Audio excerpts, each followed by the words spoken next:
नमस्कार, daily line के news file bulletin में आपका स्वागत है। मैं हूं किरण। इस बुलेटिन में हम आपको बताएंगे कि सुप्रीम कोर्ट के 51वें मुख्य न्यायाधीश कौन होंगे और उनके नाम की सिफारिश किसने की है।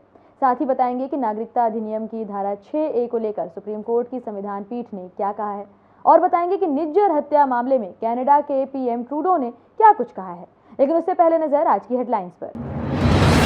सुप्रीम कोर्ट के 51वें मुख्य न्यायाधीश होंगे जस्टिस संजीव खन्ना। सीजेआई चंद्रचूड़ ने की नाम की सिफारिश। नवंबर में पूरा हो रहा है कार्यकाल। बहराइच हिंसा मामले में नेपाल बॉर्डर पर 2 आरोपियों का एनकाउंटर। रामगोपाल की हत्या के 5 आरोपी गिरफ्तार। नागरिकता अधिनियम की धारा 6A वैध बरकरार। सुप्रीम कोर्ट की संविधान पीठ ने सुनाया फैसला। कोर्ट ने कहा, हम किसी को पड़ोसी चुनने की इजाजत नहीं दे सकते। नायब सिंह सैनी दूसरी बार बने हरियाणा के मुख्यमंत्री। 13 मंत्रियों ने ली पद की शपथ। पीएम मोदी, शाह समेत बीजेपी के कई दिग्गज हुए शामिल। निज्जर हत्या मामले में बैकफुट पर आए कनाडा के पीएम ट्रूडो। कहा, भारत के खिलाफ ठोस सबूत नहीं। चर्चा करेंगे खबरों की विस्तार से। रुख करेंगे पहली खबर की ओर। सुप्रीम कोर्ट के मुख्य न्यायाधीश डीवाई चंद्रचूड़ का कार्यकाल इसी साल नवंबर में पूरा हो रहा है। उन्होंने अपने उत्तराधिकारी के नाम की सिफारिश कर दी है। सीजेआई चंद्रचूड़ ने केंद्र सरकार से देश के अगले चीफ जस्टिस ऑफ इंडिया के लिए जस्टिस संजीव खन्ना के नाम की सिफारिश की है। अब justice Sanjeev Khanna supreme court के 51वें मुख्य न्यायाधीश होंगे। आपको बता दें कि सीजेआई डीवाई चंद्रचूड़ 10 नवंबर 2024 को रिटायर हो रहे हैं। परंपरा के मुताबिक सुप्रीम कोर्ट के मुख्य न्यायाधीश अपने उत्तराधिकारी के नाम की सिफारिश तभी करते हैं जब उन्हें कानून मंत्रालय से ऐसा करने का आग्रह किया जाता है। सीजेआई चंद्रचूड़ के बाद सीनियर जजों की लिस्ट में जस्टिस संजीव खन्ना का नाम सबसे ऊपर है। इसी के चलते मुख्य न्यायाधीश डीवाई चंद्रचूड़ ने सीजेआई के पद के लिए जस्टिस संजीव खन्ना के नाम की सिफारिश की है। हालांकि उनका कार्यकाल केवल 6 महीने का ही होगा। 64 साल के जस्टिस खन्ना 13 मई 2025 को रिटायर हो जाएंगे। सुप्रीम कोर्ट के जज के तौर पर जस्टिस खन्ना ने 65 बड़े फैसले लिए हैं। इस दौरान वे करीब 275 बेंचों का हिस्सा भी रहे हैं।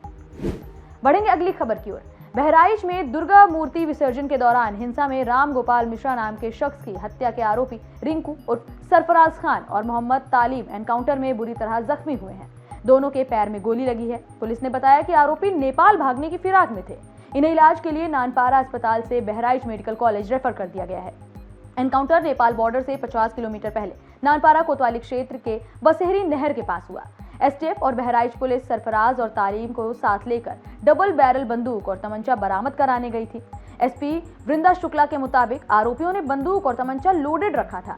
उन लोगों ने पुलिस पर फायरिंग झोंक दी, जिसके बाद पुलिस ने पहले उन्हें सरेंडर करने के लिए कहा। बाद में जवाबी कार्रवाई में सरफराज और तालीम को गोली लगी। बहराइच हिंसा के दौरान सरफराज की गोली लगते हुए तस्वीर भी सामने आई थी। यूपी पुलिस ने गुरुवार को सरफराज के भाई फहीम, उनके पिता अब्दुल हमीद और मोहम्मद अफजल को भी पकड़ा था। बढ़ेंगे अगली खबर की ओर। सुप्रीम कोर्ट ने नागरिकता अधिनियम की धारा 6A की संवैधानिक वैधता को बरकरार रखा है। चीफ जस्टिस डीवाई चंद्रचूड़ की अध्यक्षता वाली 5 जजों की संविधान पीठ ने इस पर गुरुवार को फैसला सुनाया। संविधान पीठ में चीफ जस्टिस डीवाई चंद्रचूड़ के अलावा जस्टिस सूर्यकांत, जस्टिस जेबी पारदीवाला, जस्टिस MM सुंदरेश और जस्टिस मनोज मिश्रा शामिल थे। फैसला आने पर चीफ जस्टिस समेत 4 जजों ने सहमति जताई है। वहीं इस संविधान पीठ में शामिल जस्टिस जेबी पारदीवाला ने असहमति जताई। चीफ जस्टिस डीवाई चंद्रचूड़ की अध्यक्षता वाली 5 जजों की संविधान पीठ ने कहा कि असम समझौता अवैध प्रवास की समस्या का राजनीतिक समाधान है। बांग्लादेश के निर्माण के बाद असम में बड़े पैमाने पर अवैध प्रवासियों के प्रवेश से राज्य की संस्कृति और जनसांख्यिकी को गंभीर रूप से खतरा बढ़ा है। फैसला सुनाते हुए जस्टिस सूर्यकांत ने कहा कि हम धारा 6A की संवैधानिक वैधता को बरकरार रख रहे हैं। हम किसी को अपने पड़ोसी चुनने की इजाजत नहीं दे सकते। ये उनके भाईचारे के सिद्धांत के खिलाफ है। हमारा सिद्धांत है जियो और जीने दो। रुख करेंगे अगली खबर की ओर। नायब सिंह सैनी ने आज दूसरी बार हरियाणा के मुख्यमंत्री पद की शपथ ली है। नायब सैनी राज्य के 19वें मुख्यमंत्री बने हैं। उनके साथ 13 विधायकों ने भी मंत्री पद की शपथ ली। पंचकुला के दशहरा ग्राउंड में आयोजित शपथ ग्रहण समारोह में पीएम मोदी, अमित शाह और बीजेपी के कई बड़े दिग्गज नेता इस समारोह में शामिल हुए। इसके साथ ही 18 राज्यों के मुख्यमंत्री और उप मुख्यमंत्री भी समारोह में शिरकत करने पहुंचे, जिसमें उत्तर प्रदेश के मुख्यमंत्री योगी आदित्यनाथ भी शामिल हैं। मुख्यमंत्री सैनी के साथ 13 विधायकों ने मंत्री पद की शपथ ली, जिनमें सबसे ज्यादा 5 ओबीसी वर्ग से हैं। जाट, ब्राह्मण और एससी वर्ग से 2-2 मंत्री बनाए गए हैं। इसके अलावा पंजाबी, राजपूत और वैश्य बिरादरी से भी एक-एक मंत्री पद दिया गया है।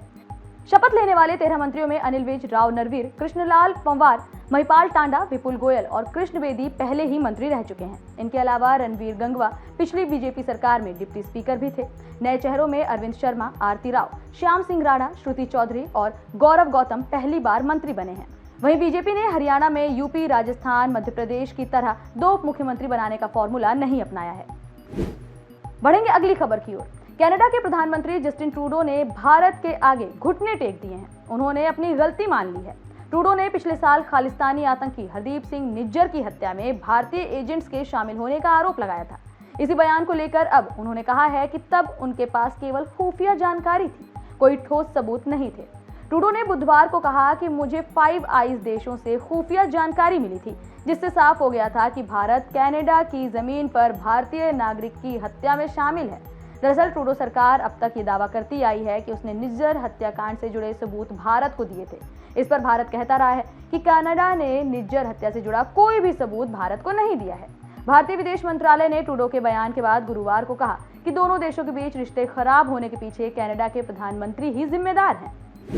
फिलहाल इस बुलेटिन में इतना ही। देश और दुनिया से जुड़ी तमाम खबरों से अपडेटेड रहने के लिए बने रहिए डेली लाइन के साथ।